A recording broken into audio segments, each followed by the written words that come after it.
Welcome to Public Health on Call, a podcast from the Johns Hopkins Bloomberg School of Public Health, where we bring evidence, experience, and perspective to make sense of today's leading health challenges. If you have questions or ideas for us, please send an email to publichealthquestion@jhu.edu. That's publichealthquestion@jhu.edu for future podcast episodes. This is Lindsay Smith-Rogers. Today, Birthright Citizenship. Johns Hopkins professor Martha Jones is a legal scholar and historian. She's also an expert in birthright citizenship, the idea that people born in the United States automatically become citizens. She speaks with Dr. Josh Sharfstein about where this idea came from, how it developed over the course of American history, and how it relates to public health. Let's listen. Professor Martha Jones, thank you so much for joining me today on Public Health on Call to talk about birthright citizenship. I thought of you as soon as I started reading the headlines about birthright citizenship because I know you wrote a book called Birthright Citizens. Thanks for being here. Happy to be here. I'd like to start by asking you to introduce yourself a bit to our audience. You are not the typical guest we have on Public Health on Call. Oh, gosh.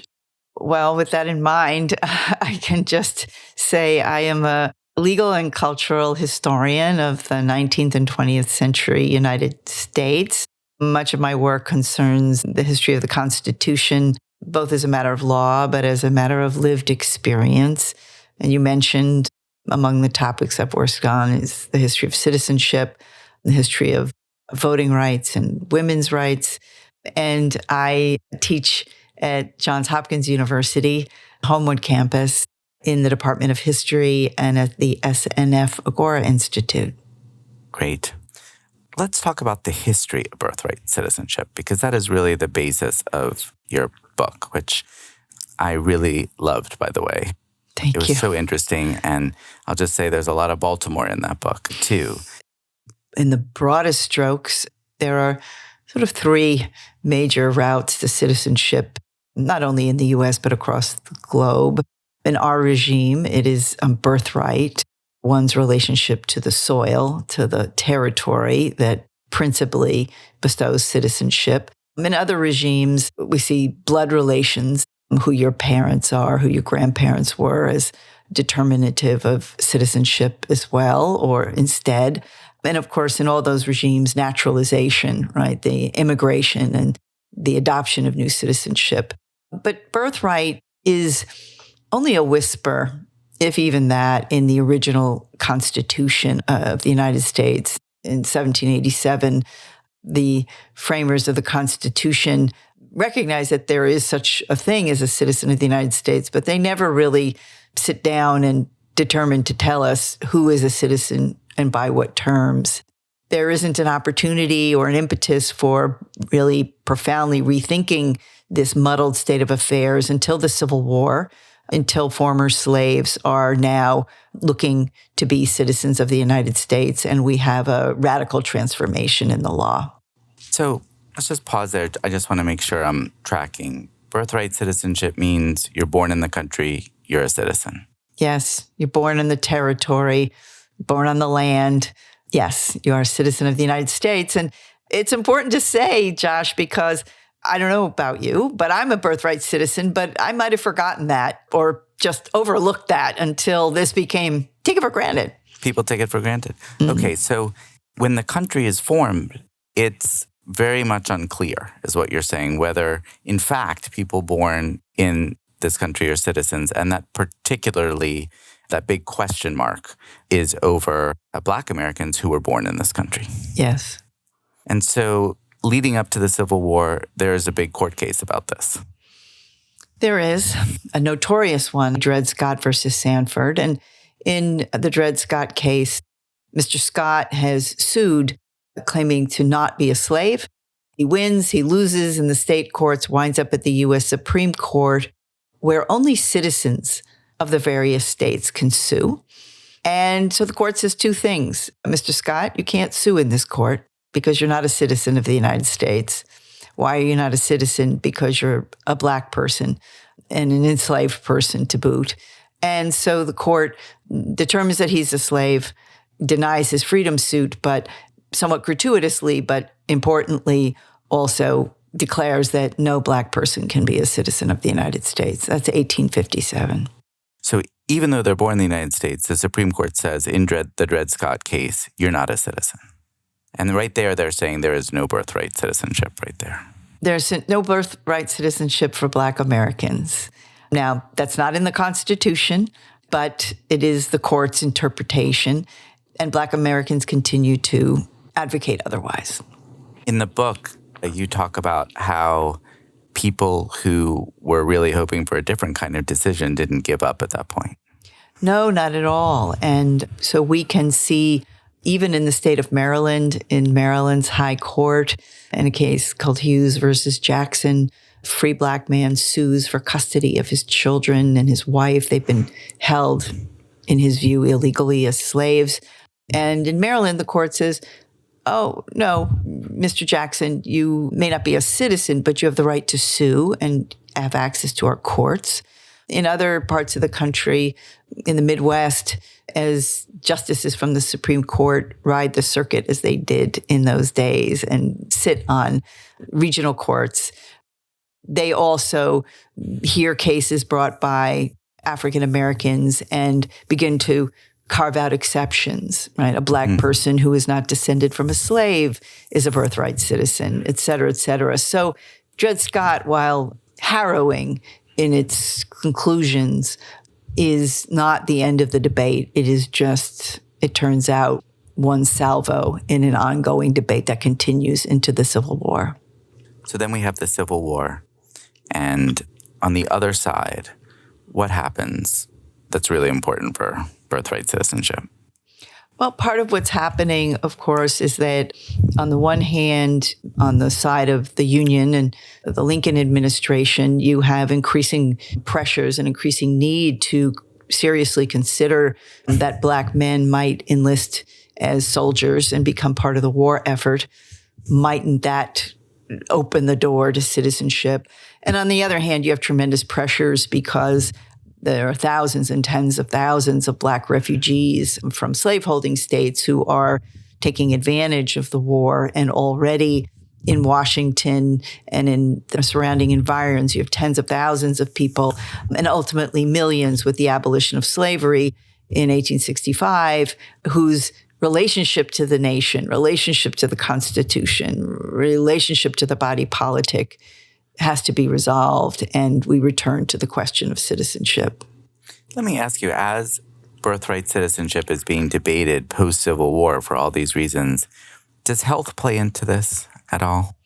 I think it's such a great question, because one of the things we know is that individual states have been variously passing laws that regulate the movement of people, in particular, port laws that vet immigrants based upon their wealth and their health. Similarly, individual states, particularly new states to the West, are writing constitutions that look to vet people and determine who should be eligible to enter the state and who should not. So birthright is not a thoroughgoing response to that uneven patchwork of laws, but it's an important one because it says all persons born in the United States, this is the 14th Amendment now in 1868, all persons born in the United States are citizens of the United States, and silently but powerfully, regardless of race, regardless of national origin or descent, regardless of sex, regardless of political persuasion, regardless of health, regardless of wealth. And so regardless of disability, for example. Disability, thank you. That's an important word. And we can recognize today, because it's a 20th century term, how important that is, that the state is not empowered to distinguish between those of us who are worthy, entitled, fit for citizenship, and those who would be said to be unfit. So let's talk about the 14th Amendment. What brought it about and why was it framed in this way? Sure. little history lesson, a reminder that in 1865, the 13th Amendment abolishes slavery, but it says nothing. It has no content when it comes to what the status of former slaves will be going forward. The 15th Amendment in 1870 will look to try and shore up voting rights for Black men, but the 14th Amendment is a very extensive, elaborate amendment. It is where we get, even today, principles of equal protection of the laws and due process of the laws. These are creatures of the 14th Amendment. But birthright citizenship is the first provision of the new 14th Amendment, and it provides that all persons born in the United States and subject to the jurisdiction thereof are citizens of the United States unqualifiedly. And that is in essence, right, the foremost citizenship regime that we live with even today. And when that was being brought to life, what did people have in mind about what they were accomplishing? The people who were writing that first part of the 14th Amendment? Sure. Now, we don't have time today to get into the weeds of how legal historians think about this, but it's to say it's not so evident how to discern the intent. So what I like to say is, but what we do know is how the amendment was very quickly used. So the amendment says all persons, right? And so this includes, importantly, 4.5 million former slaves and free Black people whose status, as we've talked about, was uncertain. But it is more capacious than that, because all persons extends, for example, to the children of immigrants to the United States. And the U.S. is moving into, by the end of the century, an extraordinary wave of immigration. Well, whether your parents were born in Ireland or Poland or Italy or parts further east or west, for that matter, you are a citizen of the United States if you're born in the United States. So it is a really capacious, democratizing gesture that very quickly comes to be understood as that all-encompassing. Right. And that was understood in that era. This was for immigrants' children, too. Absolutely. And there is a question raised by port officials and low-level bureaucrats on the West Coast, a special question about the children of Chinese immigrants.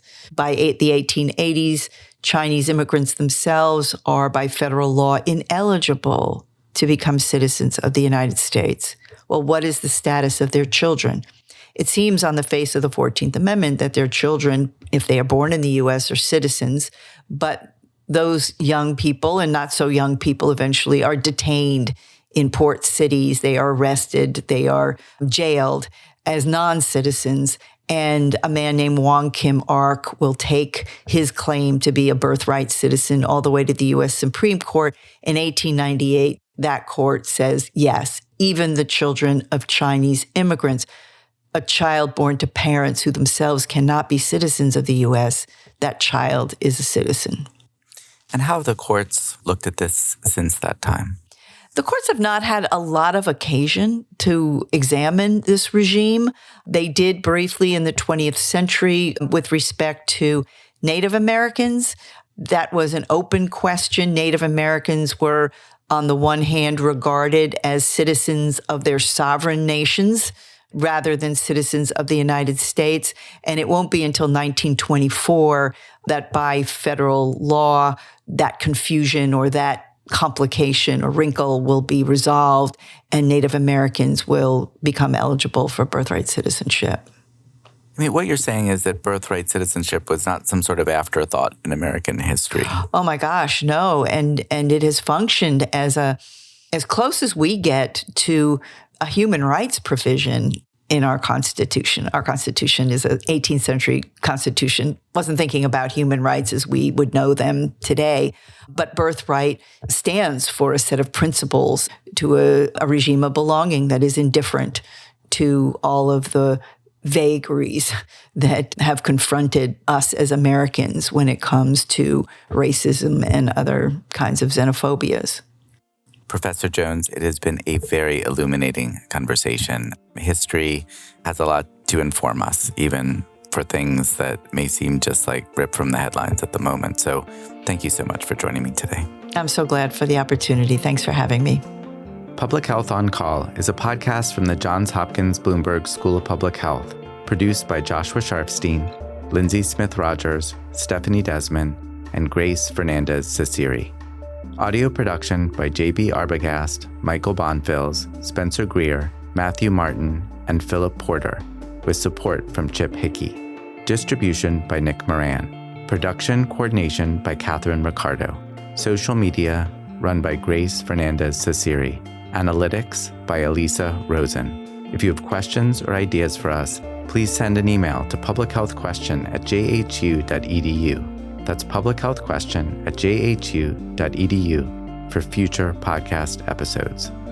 Thank you for listening.